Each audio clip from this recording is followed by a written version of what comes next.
Merci beaucoup, une fois de plus, encore ce dimanche 8 janvier 2023. Nous sommes encore à la télévision TPT pour 45 minutes avec le pasteur Daoud Bosongo venu du Kenya pour l'émission de l'église primitive appelée Le message du temps de la fin.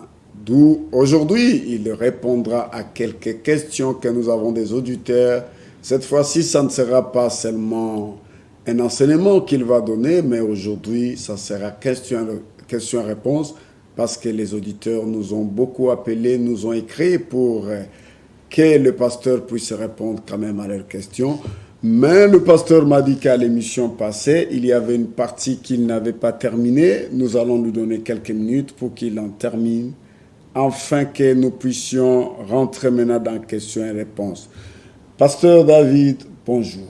Bonjour et shalom, frère Kefa. Vous vous sentez très bien? Ah, le pays ici nous a très bien traités, et que le Seigneur bénisse et la ville de Pointe-Noire et toutes les autorités, tant régionales que nationales, que le Seigneur puisse nous être favorable. Aujourd'hui, pasteur David, nous serons à l'émission. Vous n'allez pas parler seul parce que vous avez beaucoup de questions que les auditeurs ont posées. Vous nous avez mis au parfum des questions et de la réaction de la population. Il faut vous apprêter à répondre les questions des auditeurs, plutôt des téléspectateurs. Oui. Nous vous donnons un peu du temps pour que vous parliez de ce que vous parlez sur la Russie d'abord, pendant quelques minutes, et puis nous allons revenir sur questions-réponses. Je crois que nous pouvons tous commencer à comprendre et à voir clairement pourquoi la Russie. Je profite pour saluer l'église primitive du Seigneur Yeshua, ici à Pointe-Noire et partout ailleurs dans le monde, et que Yahweh El Shaddai vous bénisse tous. Amen. Alors, nous n'avions pas terminé l'écriture que nous avions considérée pour continuer à développer la pensée de Nimrod, là dans Genèse au chapitre 11, de la manière dont il a gouverné la terre jusqu'à s'élever pour prendre la place de Dieu, qui d'ailleurs, nous pouvons voir que c'est toujours Satan personnifié dans la chair humaine. Maintenant, nous avions dit, là, si le frère Kefa peut encore se souvenir, nous avons lu avec la population dans Daniel au chapitre 2. Exact. Nous avons lu le verset 36 pour vous montrer comment le contrôle du monde avait été donné à un seul homme. Cet homme ici qui est le roi, mais il se confond quelquefois aussi avec Satan lui-même. Parce que les mêmes pensées données ici, ce sont les mêmes pensées de Satan que vous trouvez dans Luc au chapitre 4. Mais relisons cela, verset 36. Il est dit: voilà le rêve. Oui. Nous en donnerons l'explication devant le roi. Ô roi, tu es le roi des rois. Vous vous rappelez des rois des rois? Car c'est le Babylonien. Le Dieu des cieux t'a donné le royaume, la puissance, la force et la gloire. Voilà. C'était ça ce que nous avons commencé à lire la dernière fois. Cette fois-ci, remarquez qu'ici, il y a quoi? Il y a le royaume ou la royauté. Il y a la puissance. Il y a la force. Il y a la gloire. C'est ça même ce qui gouverne les royaumes de la terre. Ces choses-ci viennent avec les puissants qui dominent sur les autres hommes.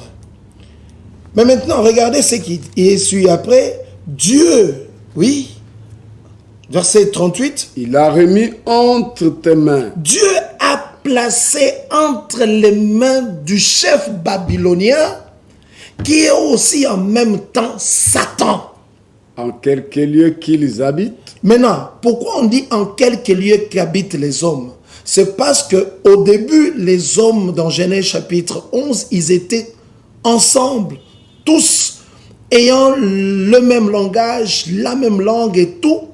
Et le Seigneur était descendu, il les a confondus et les a éparpillés. Ils étaient donc en différents endroits. Et lui, Il se soumet à ça et dit maintenant, en quelque lieu que soient les hommes, Satan les poursuit avec sa religion là. Il les poursuit avec une langue officielle à être établie là. Jusqu'à ce que la plupart des pays africains du monde, nous avons commencé à oublier nos propres langues pour prendre une langue de domination. Cela n'est pas fait au hasard. Et même quand les missionnaires, les premiers missionnaires catholiques sont arrivés, ils n'avaient pas du tout envie d'enseigner la vérité. Ils voulaient nous diviser avec nos peuples et régner sur nous. C'est ça la politique. C'est ça le nicolaïsme. Vous donnez un mensonge, vous insistez sur le mensonge et finalement les gens croiront au mensonge, ils diront que c'est la vérité. Oui. En quelques lieux qu'ils habitent, Qui c'est? Les fils des fils des hommes, ça c'est un. Les bêtes des champs. Une minute, dans le langage prophétique, les bêtes représentent toujours les pouvoirs. C'est-à-dire qu'il y aura un pouvoir qui sera au-dessus des autres pouvoirs. Comme je l'ai dit, un président sur les autres présidents de la terre.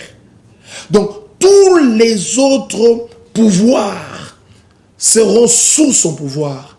Il y aura un gouvernement central qui sera sur les autres gouvernements du monde. C'est ainsi que vous avez, par exemple, dans l'espace français, nous avons les francs. Nous avons le franc congolais, nous avons le franc CFA, nous avons le franc rwandais, nous avons le franc ceci, franc cela, franc... Mais c'est une hégémonie d'un pays qui règne, qui contrôle même la monnaie. C'est le même principe qui a été ailleurs. Vous avez au Kenya le shilling. Dans le Commonwealth, vous avez les Tanzanian shillings, vous avez les Kenyan shillings, vous avez les Ugandan shillings, vous avez encore tout ce shilling là. C'est dominé par un pouvoir qui contrôle les banques centrales. C'est ça. Et aujourd'hui, les Rothschild et les Rockefellers, ce sont ces gens-là qui contrôlent toutes les finances du monde. Mais la Russie, avec sa banque centrale, l'Iran, avec sa banque centrale, et d'autres pays, ils sont 5, et ils ne sont pas sous le contrôle de ça, de cet esprit ici, de ce pouvoir ici. Voilà pourquoi ils ont toujours cherché à faire la guerre à la Russie, mais la Russie a établi les pays limitrophes comme des pays non alignés du côté de l'Occident pour qu'ils soient une mur de séparation ou un espace de protection entre les ennemis de la Russie et la Russie elle-même. Continuons. Et les oiseaux du ciel. Les oiseaux ici, nous avons vu lorsque on a commencé à bombarder certains sites en Ukraine, il y a eu des oiseaux qui ont été utilisés par ce pouvoir pour aller répandre les maladies. Et les oiseaux, c'est aussi la puissance aérienne. Nos puissances aériennes seront contrôlées. Les déplacements par avion seront contrôlés. Ceux qui utilisent les avions sont contrôlés. Regarde comment tout ça entre les mains d'une seule personne, frère. Nous sommes en plein pied dans la domination de l'Antichrist dans ce monde. La marque de la bête a déjà commencé à être utilisée. Regardez comment l'homosexualité, maintenant je vous dis, cela est adopté, accepté, en pratique aux États-Unis, établi, voté par le Sénat. Et tous les autres pays vont prendre emboîter les pas. La seule chose qui viendra, c'est quoi? Ce qui arriva du temps de Lot arrivera de même à l'avènement du Fils de l'homme. Qu'est-ce qui avait arrêté l'homosexualité? Aucune prière n'arrêtera l'homosexualité. Aucune prédication n'arrêtera l'homosexualité. Et les homosexuels du temps de Lot, aucun ne s'était repenti. La seule chose qui avait terminé, mis fin à ce que nous décrions là, c'est le feu. Le feu de Dieu tombera pour détruire la bombe Satan 2. Sera utilisé par la Russie pour bombarder ce groupe de rebelles, de gens qui n'ont aucune considération de la parole de Dieu, aucune considération de ce que le Seigneur dit et ce qu'est Dieu. Donc, là, et finalement... Et t'a fait dominer sur eux tous, c'est toi qui es la tête d'or. Voilà la tête d'or. Voilà le pouvoir qui domine la terre aujourd'hui. Maintenant, pour terminer, frère Kefa, je crois que vous avez des questions que vous allez me demander, me poser la question vite. Mais j'aimerais aller avec vous dans Apocalypse au chapitre 17 pour vous montrer qu'aujourd'hui, nous avons cette ville-là. Et regarde comment la révélation dévoile la pensée de Nimrod là.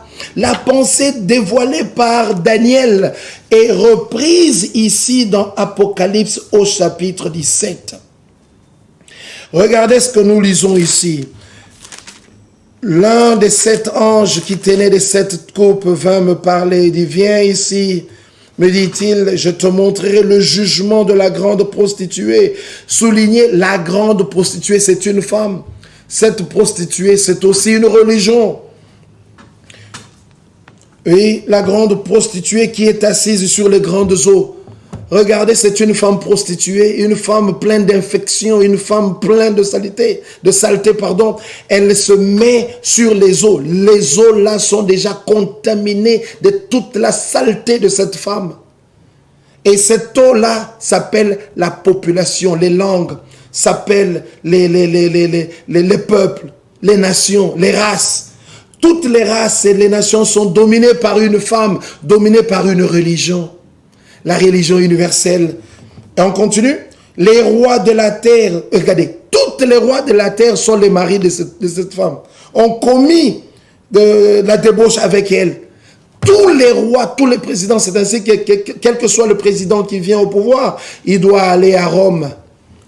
Tout celui-là qui devient gouverneur, ceci ou cela, vous devez faire vos voyages à Rome justement pour aller faire cette débauche spirituelle avec cette femme qu'on appelle l'Église romaine catholique. Et les habitants de la terre sont enivrés du vin de sa prostitution, leurs doctrines, leurs enseignements sataniques. Et il dit, il me transportant dans l'esprit dans les airs, et là, j'ai vu une femme assise sur une bête. La bête ici qui a 7 têtes et 10 cornes, c'est exactement l'Europe. L'Europe que nous avons aujourd'hui avec 7 pays dirigeants de l'Europe de l'Ouest. Nous avons la France, nous avons l'Allemagne, nous avons l'Italie, nous avons tous les autres pays là, y compris la Belgique. Ce sont ces 7 têtes qui dirigent pratiquement le monde aujourd'hui. Et les États-Unis sont toujours ensemble avec eux. Et ensemble, ils ont constitué cette force qu'on appelle l'OTAN, le traité de l'Atlantique du Nord, qui sont une puissance militaire pour faire assujettir le monde. Mais la Russie ne va pas accepter cela. Et regardez, je vais vous montrer cette dicorne. Regarde ici la révélation au verset 11, verset 9. Verset 9 dit ceci. Et il dit, c'est ici qu'il faut une intelligence éclairée par la sagesse. Les 7 têtes, suivez très bien, les 7 têtes sont 7 collines. 7 collines sur lesquelles siège la femme. Quelle est cette religion aujourd'hui dans le monde qui est construite dans une ville où il y a 7 collines? Et cette ville-là de Nimrod a changé de nom aujourd'hui. Elle s'appelle Vatican. Vatican est construite sur, je vous assure, géographiquement parlant, 7 collines. Et prochainement, nous vous donnerons le nom de ces collines-là ici. C'est là que la femme en question, la religion en question, est assise, construite. Et regardez, je vais aller avec vous au dernier verset. Il dit, verset 8, écoute la révélation. Et cette femme que tu as vue présente, oui, je reprends. Cette femme que tu as vue représente la grande ville. Alléluia. La grande ville qui exerce son pouvoir. Voilà, le mot revient. Le pouvoir sur tous les souverains du monde. Est-ce que nous ne retrouvons pas ici ce que Daniel avait dit? Est-ce que nous ne retrouvons pas ici Genèse chapitre 11 où il y avait Nimrod qui dominait sur toutes les autres autorités? Vous ne voyez pas ici la nomenclature du roi des rois? Vous ne voyez pas ici? Nous sommes en plein rétablissement total de ce royaume de Satan sur la terre que le Seigneur va détruire. Et il va le détruire dans ce qu'on appelle la troisième guerre mondiale, qui a déjà commencé avec la Russie, qui attaque le pouvoir de l'OTAN, qui attaque le pouvoir de l'Europe de l'Ouest, qui attaque le pouvoir américain. Regardez que quand c'est eux qui tuent, c'est la démocratie. Mais lorsque la Russie répond pour se défendre, on l'appelle criminel. Mais c'est la justice injuste. Voilà ce qu'il y a là. Et dans l'Église, déjà, dans Apocalypse au chapitre 2, on nous parle de Pergame. Pergame qui veut dire mariage, entre le mariage qu'il y a entre le pouvoir étatique, le pouvoir politique et le pouvoir religieux. Le pouvoir temporel avec le pouvoir religieux mélangés ensemble, qui a résolu le problème du conflit entre les empereurs, les chefs politiques et les chefs religieux. Quand ceux-ci ne s'entendaient pas, ils ont amené un compromis pour dire, alors si maintenant, moi je suis le président, vous êtes le pasteur, qui est le chef? Le président dit que je suis le chef. Maintenant, quand on va dans la religion, celui-ci, moi, il dit qu'il est le pasteur de l'église. Et le président et les membres de cette église-là, qui est le chef? C'est le pasteur. Alors, pour éviter ça, ils ont fait ce qu'on a appelé Pergamon. Ils ont fait le mariage. Le mariage entre ces deux pouvoirs pour que le pouvoir devienne personnifié en une seule personne. Et c'est là où nous voyons l'établissement de son siège et l'établissement de son trône dans Pergame. Voilà pourquoi la Russie devra venir. Et c'est ce pouvoir ici, dans l'âge de Laodicée, Laodicée qui veut dire le pouvoir du peuple, que tous les politiciens dans le monde utilisent justement pour parler au nom du peuple. Ils vont introduire l'homosexualité et toutes ces choses-là au nom du peuple. Et on ne pourra plus les enlever parce que depuis l'enfance, à l'âge de 4 ans jusque-là, on a maintenant le droit de changer son sexe. On a maintenant le droit de devenir un transgendre. On a maintenant le droit d'être homosexuel. On a maintenant le droit de se marier à un animal. Toutes ces choses contre Dieu, des vices contre nature, seront introduits pour enlever justement Dieu. Voilà même pourquoi dans l'Odyssée, l'Écriture dit « Je me tiens à la porte ». Lui qui était dans son église, les pratiques et les fausses doctrines et les dogmes ont chassé Jésus-Christ de sa propre église. Et il dit « Voici, je me tiens à la porte et je frappe ». Nos mauvaises vies, les choses que Satan a introduites dans l'église ont chassé justement la présence sanctifiée et sainte de Satan. Voilà pourquoi la Russie viendra pour leur donner une correction par le feu avec Satan 2 pour éradiquer un pays comme la France en une fois seulement. Que le Seigneur vous bénisse. Oui, frère Kefa, nous pouvons maintenant recevoir les questions. Merci, pasteur David. Vous parlez de la Russie, comme la Russie va venir pour corriger. Est-ce que c'est la politique que vous avez trouvé de cela ou la Russie est dans la Bible? Est-ce que dans cette Bible ici, vous pouvez nous présenter que la Russie a été prophétisée pour venir entraîner ou corriger les États-Unis? Mais oui. Et n'oubliez pas que les États-Unis, c'est la première puissance mondiale. Évidemment, la puissance mondiale, comme à l'époque là, c'était Nimrod. Et Nimrod avait au-dessus de lui une autre puissance qu'il avait dispersée. Il y avait un pouvoir au-dessus du pouvoir de Nimrod qu'il ne pouvait pas contrôler. Et là, parmi eux, nous connaissons même du temps de Babylone, où les Babyloniens, les rois babyloniens ont reconnu le Dieu d'Israël qui est au-dessus de tous les royaumes des hommes. C'est écrit dans Daniel au chapitre 4, le verset, je crois, 14, que le Seigneur domine sur les règnes des hommes et il peut changer et le donner à qui il veut, même le plus vil de personnes. Quant à ce qui concerne la Russie, oui, la Russie, c'est d'ailleurs, vous avez seulement anticipé avec la question des téléspectateurs. Dans Ézéchiel, au chapitre 38, l'Écriture décrit la situation géographique de l'actuelle Russie. Vous pouvez voir dans Ézéchiel, au chapitre 38, Prenez vos Bibles, l'Écriture les dit, téléspectateurs qui ont posé des questions, pour que vous voyez la Russie dans la prophétie ou dans la Bible. si vous voulez regarder géographiquement parlant, comparant Israël ou Jérusalem avec Moscou, Moscou et Jérusalem, vous allez trouver que Moscou est dans l'extrême partie de la terre, l'extrême nord, qu'on appelle le septentrion.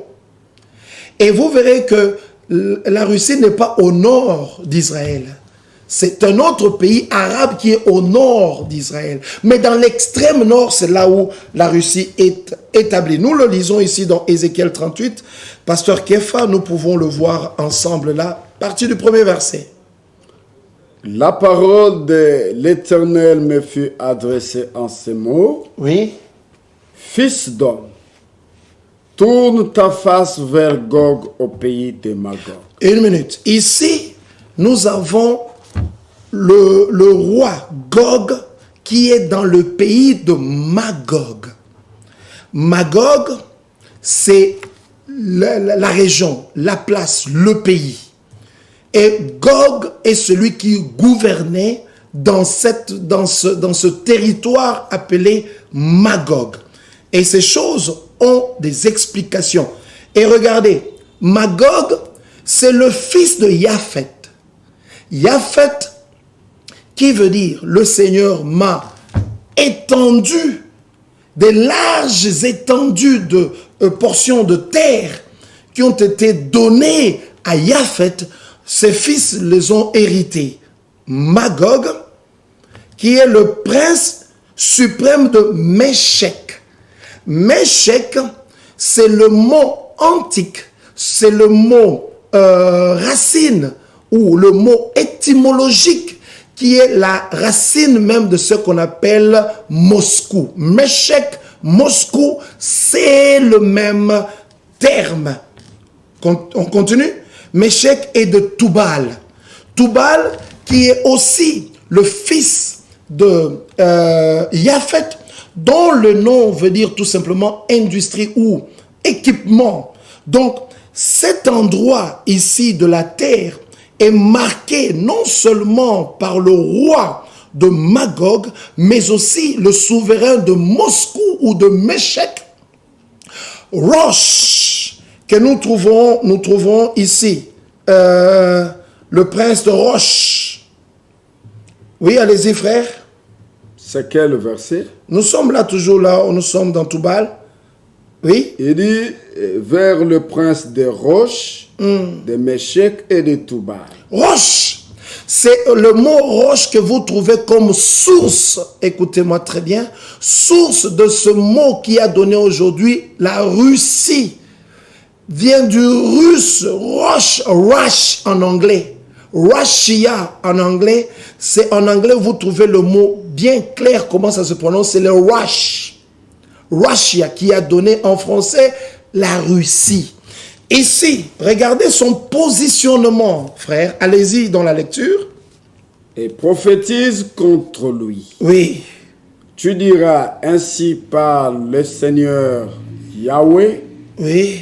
Mais voici contre toi, Gog. Le Seigneur est en train de parler contre la Russie, mais il va utiliser la Russie d'abord pour que le fait qu'ils sont sans cœur, avec le pouvoir communiste qu'ils ont, avec de l'avance dans la technologie, avec le mot Toubal qu'ils ont eu à l'avance à l'Amérique, c'est eux qui seront utilisés par le Seigneur. Mais avant d'être utilisés, ils vont faire des alliances. Et d'ailleurs, c'est ce qui se passe aujourd'hui. Frère, lisons, frère. Prophétise contre lui, tu diras ainsi par le Seigneur l'Éternel. Oui. Mais voici contre toi, Gog, prince des roches. Voilà. Des Méshek. Il est le prince, d'ailleurs, le mot même Vladimir. Vladimir, c'est un mot slave qui veut dire gouverner ou régner dans la paix. Et regardez comment ils ont dernièrement parlé aux autorités de l'Europe et des États-Unis, leur disant que vous avez détruit vos cultures en y insérant des conduites, des vices contre nature, où les hommes deviennent des femmes et des femmes deviennent des hommes, et des hommes aiment et se marient avec des hommes et des femmes qui se marient avec des animaux, et une femme qui peut avoir 3, 4 maris à la fois, toutes ces choses condamnées par le Seigneur. Et la Russie qui domine, il dit, nous n'en voulons pas dans nos cultures. Nous ne voulons pas de ces choses-là, les pédérasmes et toutes ces choses, lesbianisme, tout ça, dans nos cultures, nous n'en voulons pas. Vous pouvez voir ils veulent dominer, mais dans la paix. Quoique le Seigneur est contre eux, ils ont gardé la morale. Le Parlement ou le Bundes, je ne sais pas comment on appelle, la Douma de chez eux là-bas, ils ont dit clairement que même si, c'est-à-dire que dans les publicités, ou même dans la vie, ça ne doit pas être mentionné. Regardez comment les pays africains sont en train de pleurer maintenant. Ils sont tous en train de faire recours à qui? À la Russie. Tous les pays, regardez comment certains pays du nord d'Afrique ici, ils ont quitté la France. Ils sont en train de nouer de nouvelles relations avec la Russie. Le Congo-Kinshasa est en train de vouloir faire le pas. Quoi que ce soit qu'ils vont faire, nous allons trouver ces alliances ici. Continuons la lecture, frère. Il dit, je t'entraînerai. Ça, c'est le verset 4. Ah, voilà. Et aujourd'hui, vous pouvez voir que le Seigneur est en train d'entraîner la Russie. Il entraîne la Russie jusqu'à l'amener au sommet de la terre, au sommet du pouvoir, avec le pouvoir nucléaire, qu'aucun monde aujourd'hui n'a. Continue. Je te ferai sortir, toi et toute ton armée. Voilà. Chevaux et cavaliers. Voilà. Ça, ce sont des arsenals que nous avons vus lorsque la crise en Ukraine avait commencé. Ils étaient là à la télévision, tous armés, avec l'uniforme. Ils sont sortis de la Russie. Ils entraient dans le territoire ukrainien. Et le monde entier voyait cela. L'entraînement de Dieu. Oui? Tous vêtus à la perfection, rassemblement nombreux, portant de grands et petits boucliers. Frère, nous avons vu que les chars là des Russes avaient fait, je ne sais pas combien de kilomètres, frère, 6 ou 12 kilomètres de chars. Mais ça, c'est très louable, ça, l'entraînement par le Très-Haut. Allez-y. Tous maniant l'épée. Oui, ils manient les armes de guerre. Eux, ceux de Perse. Écoutez, Perse, une minute. Perse, c'est le premier allié russe. Et Perse, c'est l'actuel Iran. Iran, ensemble avec la Russie. Iran, c'est les Arabes qui représentent le monde ismaélite. Les Ismaélites qui étaient contre Abraham et son fils Isaac, lui qui était le fils aîné, qui était haineux, jaloux, en colère, comment le papa l'a fait partir au nom de son Dieu, le Dieu d'Abraham, pour qu'il quitte son père, lui et sa mère, qu'il aille, et sa mère lui a trouvé une femme égyptienne. C'est eux qui ont commencé la religion qu'on appelle aujourd'hui l'islam. Et ils veulent revenir, leur problème, le problème des Arabes jusqu'aujourd'hui, c'est l'héritage d'Abraham qu'il a donné à Isaac. Mais par définition, par la loi, c'est le fils aîné qui doit avoir l'héritage. Alors, ils pensent que le Seigneur a fait l'injustice en donnant ce terrain-là au petit frère. Abraham a fait l'injustice en donnant le terrain à son petit-fils Isaac. Et le grand frère, l'arabe, l'ismaélite, lui, il veut se battre pour le terrain. C'est ainsi que le problème ou la problématique de cette crise au Moyen-Orient, c'est la terre. Les Arabes et les Juifs se battent pour la terre. C'est le grand frère et le petit frère qui se battent pour la terre. Et regardez que, comme la Russie sera à la tête, le grand frère va s'allier avec lui pour chercher justement à profiter quand la Russie va aller voler les richesses. Lui, le grand frère, il va reposséder ce qui lui appartient, va posséder la terre. Voilà pourquoi ici, il est mentionné comme le premier allié. Ce sont des Arabes. Continue, frère. Et il dit encore, ça c'est le verset 5. Oui. Et avec ceux des Perses, d'Éthiopie et l'actuel Soudan, qui sont toujours des pays arabes, Pout, Libye, des pays arabes. Continue.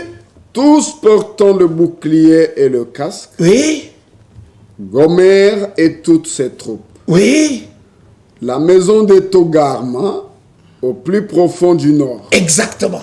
Vous voyez là où le Seigneur l'a situé? Au plus profond du nord. C'est-à-dire qu'après eux, il n'y a plus de terre. Et la Russie est justement la terre la plus élevée au nord de la terre, ou sur le globe. Après eux, il n'y a plus rien. Voilà pourquoi la Russie ici très bien détaillée.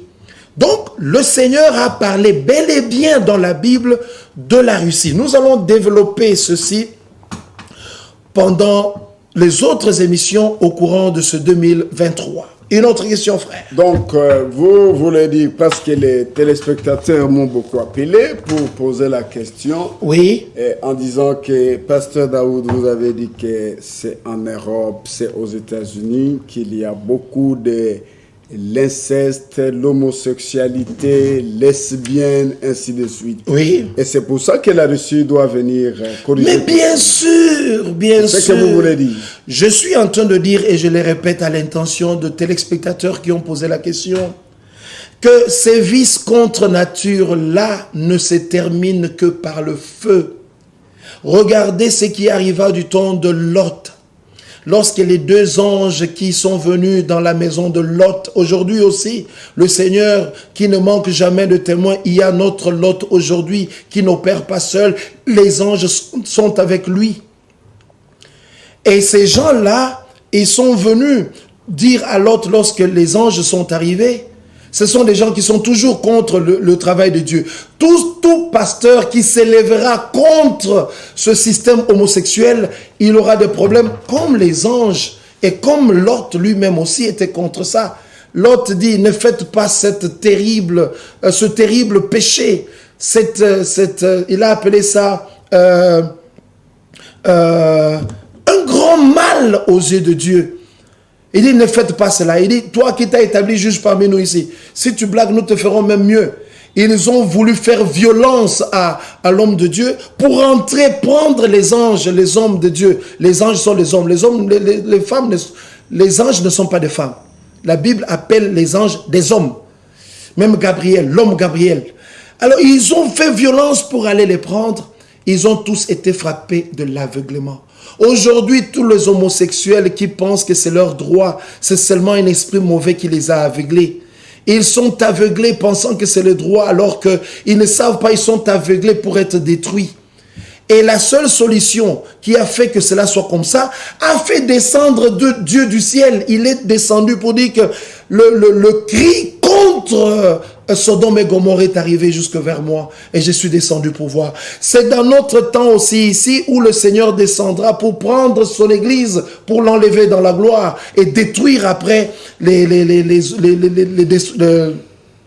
la terre tout entière.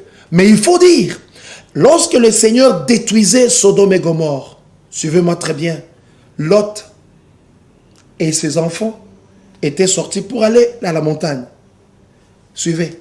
Ça montre que il faut que l'Église parte de la terre pour que la destruction complète du monde arrive. Mais en même temps, pendant que Sodome et Gomorrhe étaient détruits, la Bible nous dit qu'Abraham, sur la terre, était venu, il a regardé, il a vu la fumée qui s'élevait de l'espace de Sodome et Gomorrhe. William Marion Branham, en notre temps, le Seigneur lui a permis de voir. Avec un grand coup qu'il a entendu dans la 7e vision, il s'est retourné comme Abraham, H-A-M, Branham, H-A-M, lui aussi il a vu en son temps, sur tout le territoire américain, la fumée qui s'élevait. Donc c'est pour dire qu'Abraham, représentant l'Église sur la terre, il a vu comment la destruction de Sodome et Gomorrhe était là. Aussi, l'autre représentant l'Église, dans le monde entier en général, il était enlevé ou sorti de la ville lorsque la destruction était arrivée. Donc vous voyez, ces deux conceptions dans le même événement sont là. Parce que les gens posent la question, est-ce que cette destruction, surtout parmi nos frères qui sont là-bas, qui peut-être n'ont pas encore compris Ils mènent une rébellion ou un combat qui n'est pas justifié tout simplement parce qu'ils ne comprennent pas. L'Église représentée par Abraham était sur la terre lorsque Sodome et Gomorrhe étaient détruits. Et nous disons par révélation que l'Église du Seigneur, comme Frère Branham l'a dit dans son livre les 7 âges de l'Église, il a dit clairement, le Seigneur m'a montré qu'avant son retour, des événements majeurs vont s'accomplir. Et parmi les événements majeurs, nous avons vu la 5e vision, la beauté des femmes et la corruption morale qui est arrivée. Nous avons vu cela. Il a dit à la 6e vision qu'il y aura une femme qui sera comme présidente ou vice-présidente aux États-Unis. Cela est arrivé. Elle serait une femme cruelle. C'est qui? C'est Kamala Harris. Et le jour même de son inauguration, Pasteur Kefa, nous avons vu à partir du Kenya, la couleur même de ses habits royaux, était la couleur décrite par Frère Branham dans une de ses prédications en 1960. Il était dans une couleur de pourpre royale. Elle était élevée, exactement comme la vision.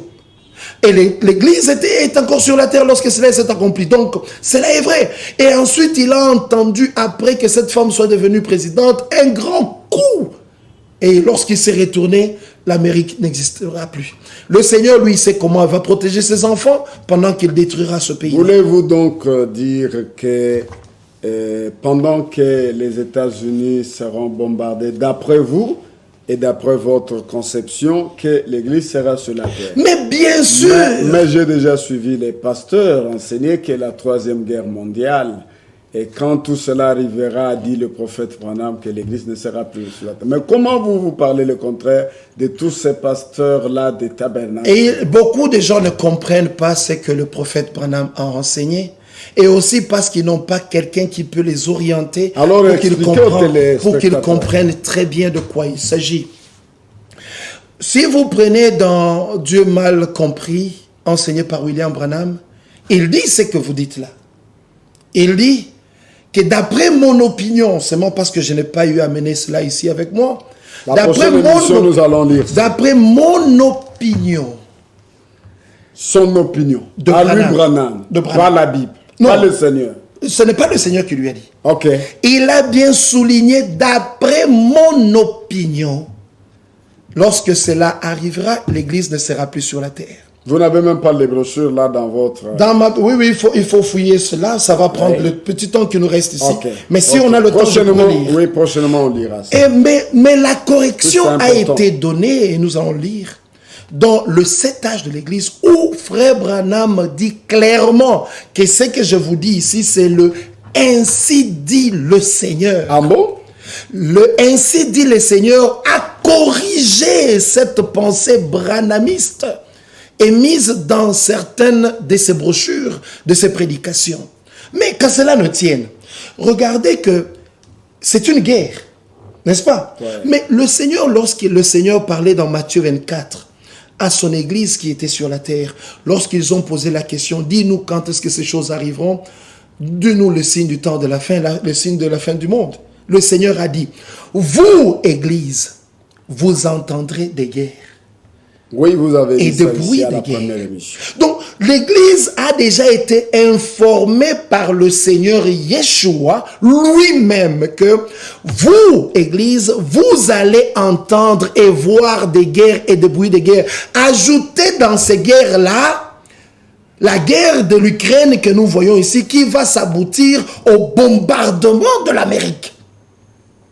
Et l'Église verra cela parce qu'Abraham, du temps de l'homosexualité, a vu la fumée sur le sol où l'homosexualité a été votée. Et devant vous, frère Kefa, nous n'avons pas vu comment l'Amérique a voté la loi claire sur l'homosexualité. Oui, ça c'est juste. Voilà, c'est ce qui met l'Amérique sur la piste de la destruction. Mais là même, j'ai une question. Oui, frère. Pensez-vous qu'en Russie, il n'y a pas des homosexuels, il y a des gens qui ne font pas lesbiennes, il n'y a pas toutes ces choses? En tout cas, officiellement, il n'y en a pas.